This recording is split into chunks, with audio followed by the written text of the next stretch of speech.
Hi, my name is Amira binti Munab.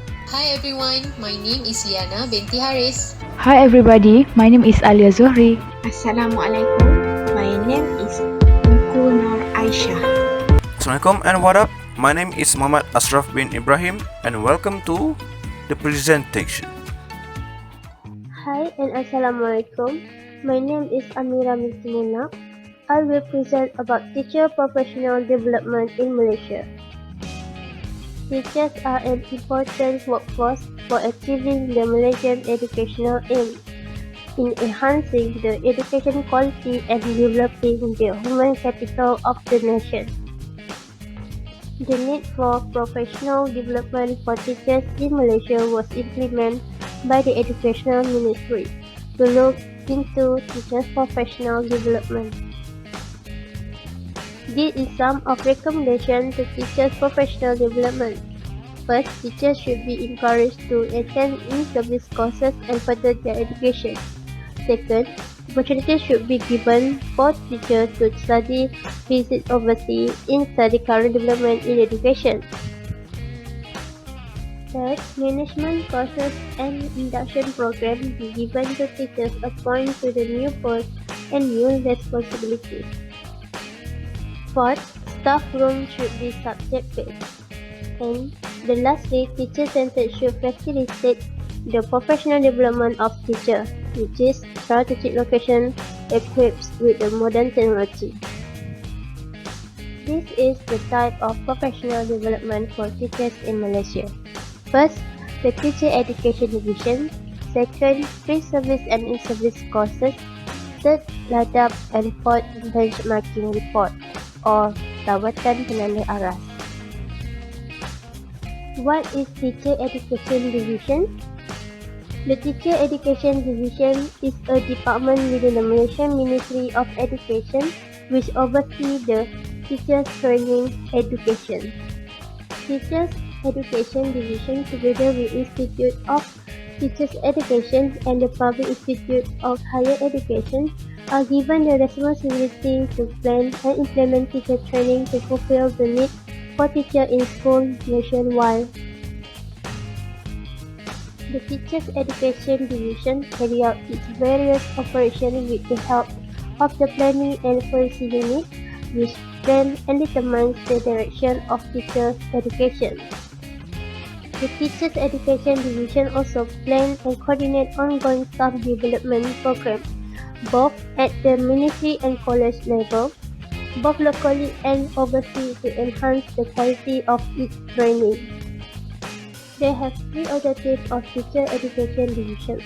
First, train teachers of high caliber to fulfill the requirements of all preschool, primary, secondary, vocational, and technical education within the national educational system. Second, to constantly update and upgrade the knowledge, competency, and efficiency of teachers and lecturers in academic and professional areas. And lastly, to develop Institute of Teacher Education as Center of Excellence. Now, let's look at the pre-service and in-service courses. Teachers education institutions, mainly, there are two types of teachers training institutes are providing training to teachers in Malaysia. First, pre-service courses, and second, in-service courses. First, pre-service courses is referred to training of persons already employed. And second, in-service courses is referred to activities which take place before a person takes up a job which requires specific training. Now we look at the pre-service courses. Pre-service courses is the program in Malaysia are designed for the training of pre-service teachers for both primary and secondary school. The pre-service program is mainly provided by the 28 Teachers Training College, which are under the Teachers Education Divisions of the Ministry of Education, as well as the 11 public universities. There are two main types of pre-service programs. First, the Malaysia Diploma of Teaching, and second, the Postgraduate Diploma of Teaching. The program is specially designed to supply primary school teachers.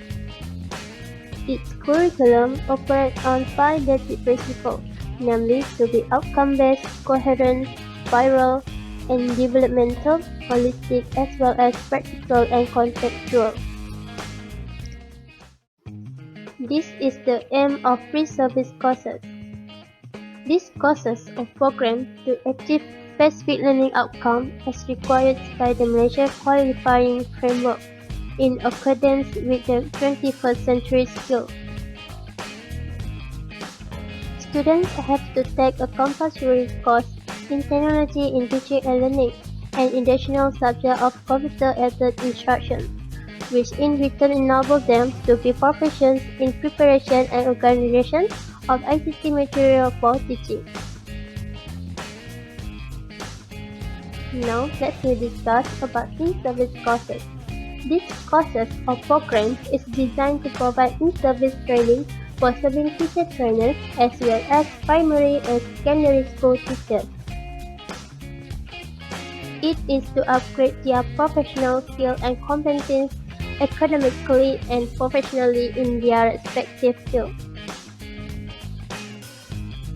It also to prepare them with the current development and new practice in the education sector for the challenges of today's global era.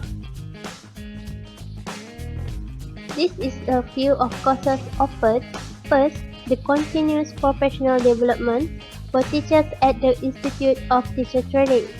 Second, an ongoing short-term in-service training and development program for teachers teaching critical subjects, namely science, mathematics, ICT, and English. Third, special postgraduate program for teacher trainers, namely master and PhD level. Fourth, Nation Trainer Development Program, which is 14-week course for professional development. Fifth, Special Degree course for non-graduate teachers, which is a 1-year course in Institute of Teacher Education and 2 years course in university. Sixth, Degree for a non-graduate teacher through the mode of distance learning, which is provided by Open University Malaysia. Seventh, a special degree course for foreign language teachers. And then lastly, an in-service course for upgrading the professionalism of teachers at indigenous school and remote school. The all courses offered are the important aspect for maintaining teachers' professionalism in Malaysia. That's all about Teacher Education Division, pre-service and in-service courses. Now I will pass to my friend Liana Haris to continue the presentation. Hi, Assalamualaikum everyone. My name is Liana Haris. Okay, let's me continue the presentation. So for the next presentation of professional development in Malaysia, I will present about LADAP program. Okay, what's the meaning behind the word LADAP? LADAP means the program which develops skills and knowledge within teachers so that they can perform their duties effectively and with respect to the standard of working field. Let's move to the objective of LADAP program. So for this topic, we have 4 main objectives. The first objective of this program is to improve the professional teacher in terms of teaching with students in the school. The second is to showcase the latest innovation in existing education.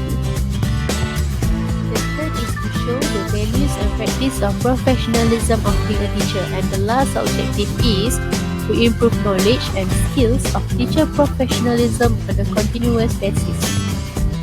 Next is the purpose of this program. Here are the 2 goals outlined in this slide. Among them is to identify and evaluate critically the culture of the school which can bring changes to the working culture.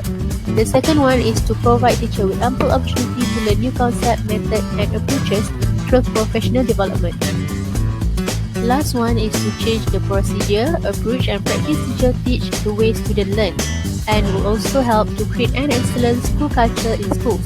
Okay, once we know the purpose of this program, let's talk about the benefit that can be gained through this LADAP program for teachers.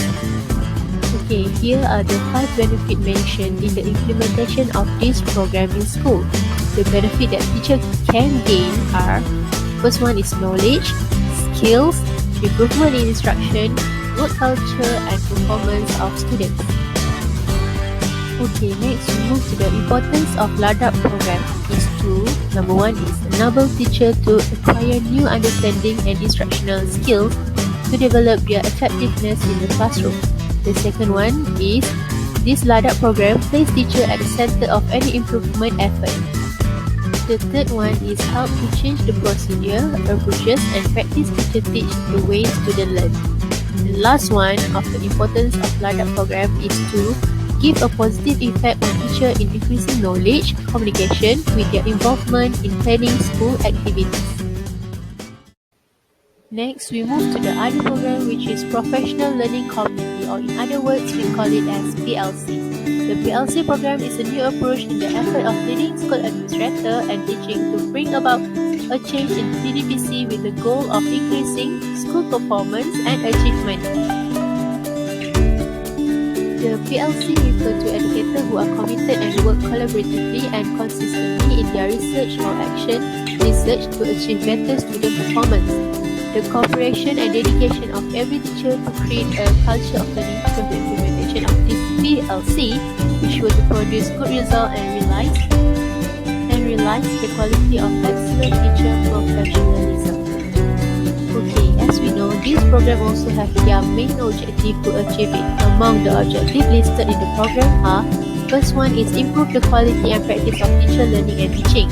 The second one is provide opportunity for knowledge sharing, expertise and collaboration as team among teachers. The third objective is develop a team of experienced subject managers to assist and provide guidance to other subject managers, which is coaching partnership. And the last one is indoctrinating the mind of the subject manager to express himself or herself as an instructional leader. Okay, this PLC program also has their own goal, which is helping teacher to additional value to increase cognitive performance and school achievement, also realize school technology, in bracket qualified teachers.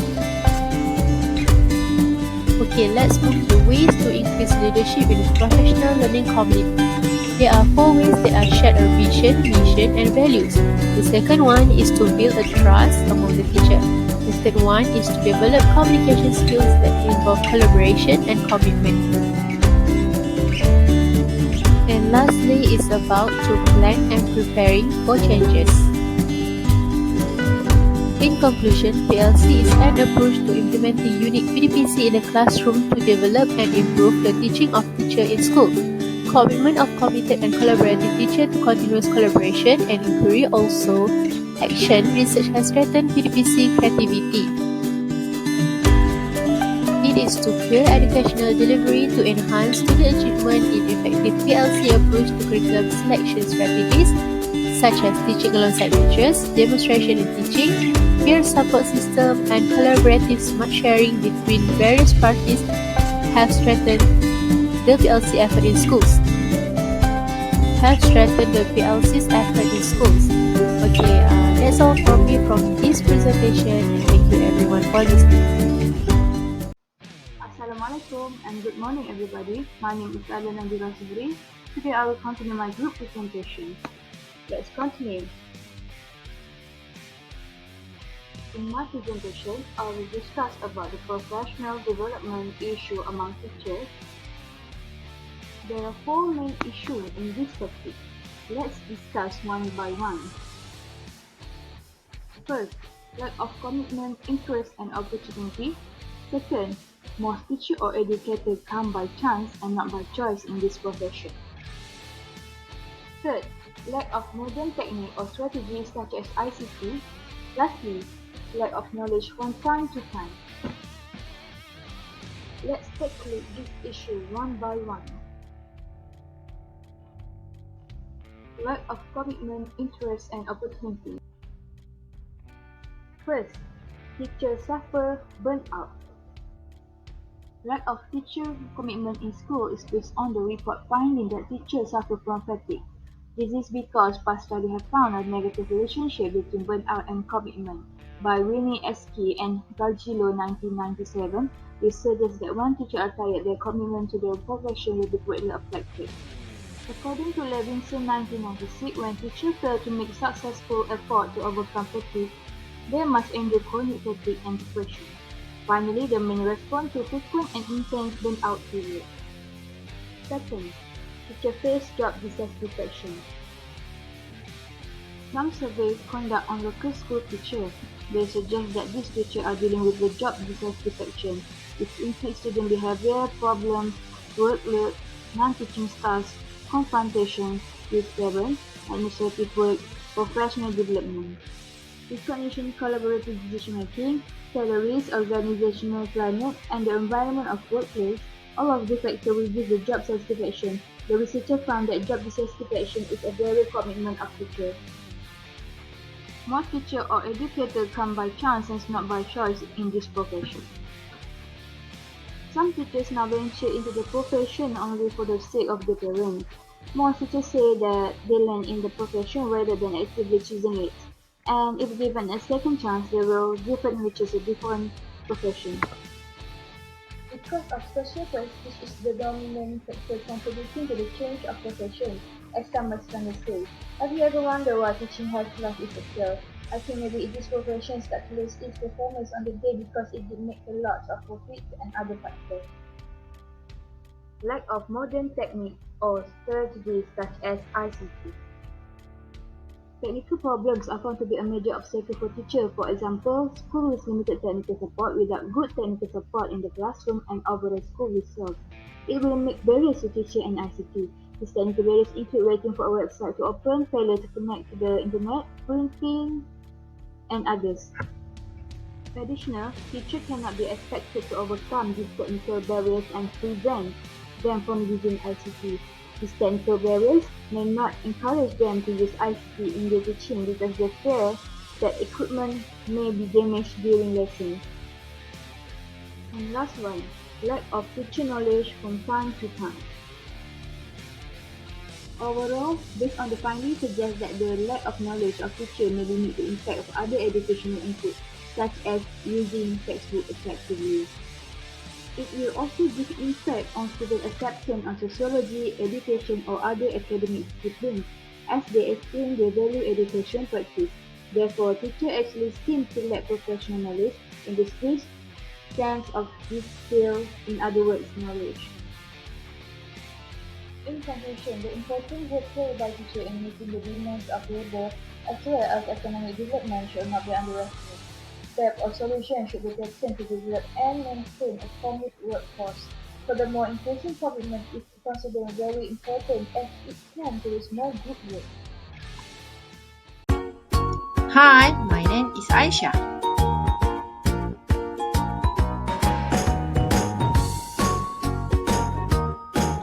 I will present Islamic on professional development among teachers. What is professional development among teachers? In education, the term professional development may be used in reference to a wide variety of specialized training, formal education, or advanced professional learning intended to help administrators, teachers, and other educators improve their professional knowledge. Islamic education, Wahyu, Prophet Muhammad SAW, the principle of faith, science, and charity.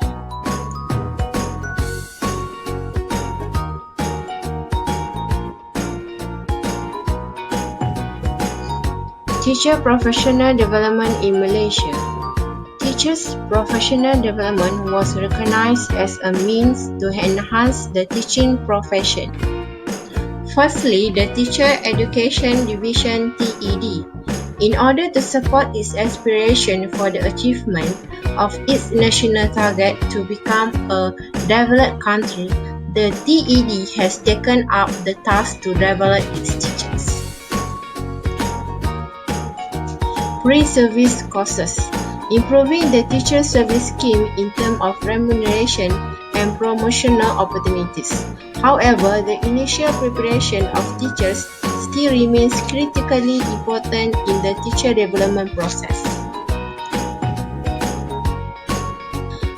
Next is in-service courses. This program is designed to provide in-service training for serving teacher trainers as well as primary and secondary school teachers so as to upgrade their professional skills and competency academically and professionally in their respective fields. Next, teacher is a role model. Firstly, learning new technological skills such as how to use interactive whiteboards, course management system in ways that improve teaching effectiveness and student performance.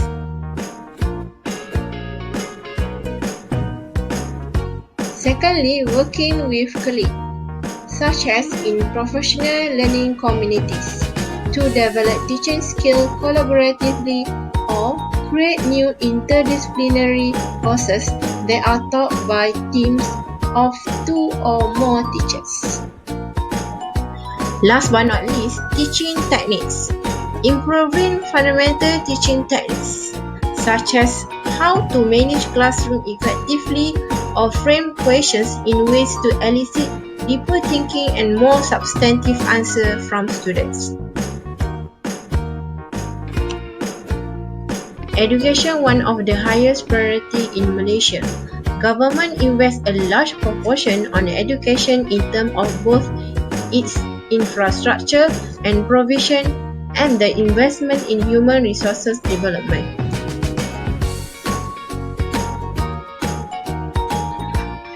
Globalization and high-paced technological developments worldwide enhance Malaysia to remain in the forefront with the current developments.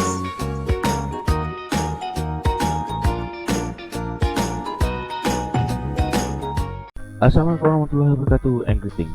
After you guys have listened to the previous subtopic, then I will present to you on the next subtopic, which is other perspective on professional development among teachers for Western and Eastern, and that will be presented by me, Muhammad Ashraf Ibrahim. A little bit of intro to get some idea on the subtopic is the Western philosophy of education comprised of two schools, which are traditional and modern. The roots for Western philosophy are from Athens, Rome, and Judeo-Christianity. Meanwhile, for Eastern philosophy is derived from Islam, Confucianism, Taoism, and Buddhism. By looking on Eastern and Western countries, both countries have distinct differences in their way of developing and shaping an individual in terms of skill and attitude. Thus, different cultures will have different philosophy, which result in different ways of doing things, especially in educating the next generation. So, on that note, let's jump on from the first point on other perspective on professional development among teachers for Western and Eastern. On the point of student involvement within classroom activity, the Western teacher give more freedom to their students to learn, contrary with the Eastern teacher where they take full responsibility on their student academic performance in the classroom. Students of the Western education philosophy appear as active learners in the classroom, as the teaching and learning process not focusing on teacher-centered, but more on our active learners in the classroom. It encourages the student to be active in giving and sharing their idea, which is maximizing their role as a student than the teacher in creating the effective learning and teaching activity. For instance, they are very much encouraged to think and voice their views whenever they are involved in group discussion or carry out the given assignment. The students are then required to present it to the entire class.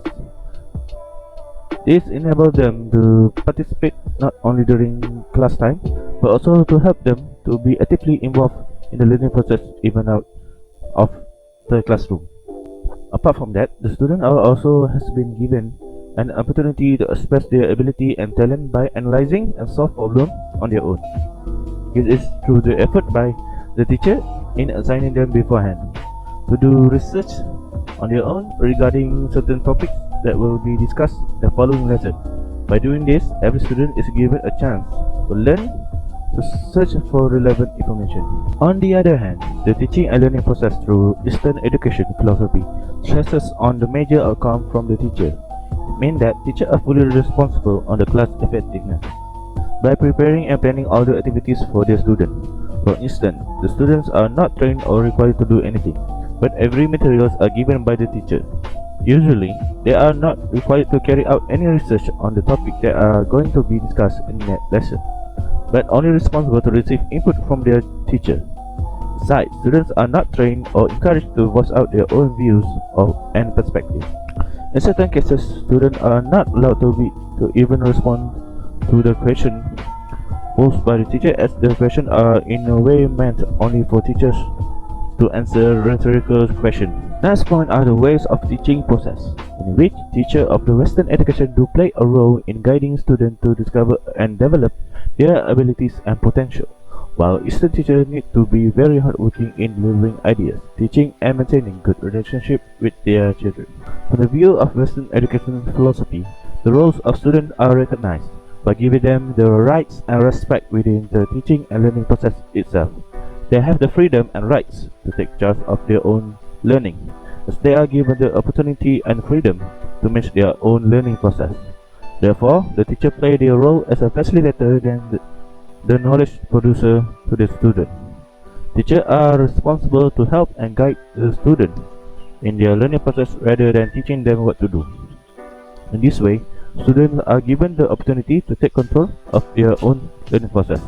Furthermore, School of the Western Education also support and encourage students in self-management and in controlling their own learning process. This is where teachers come in to lead and guide the student by giving them guidelines in managing their learning process. Compared to the Western education, Eastern education philosophy holds on the concept of teaching. Students receive full knowledge from the teacher inside the classroom. Students, in a way, receive knowledge in a rigid way, as they only seem to learn and study straightly from the teacher. Thus, it is no doubt that a good teacher needs to be very hardworking in delivering ideas, teaching and maintaining good relationship with their children.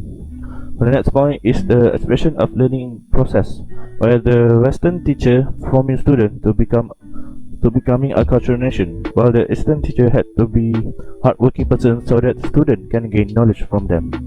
People in the West believe that the best education is meant to form society to become a cultural nation in regard of their education and education aim, where the children will be open-minded and tend to give ideas. They will critically evaluate rather than just memorizing. Thus, in the Western education philosophy, students learn by understanding. They do not memorize what they have learned, but rather understand what they are learning. This gives the student opportunities to understand the topic that they are learning in deeper way. In addition, they also have more time to have group discussion with their fellow classmates and also to do some research on the topic assigned. The lifeless textbook is replaced whenever they are trained to take notes directly when the teacher are teaching. Thus, students could pay attention to the teacher and eventually lead them to understand what had been taught.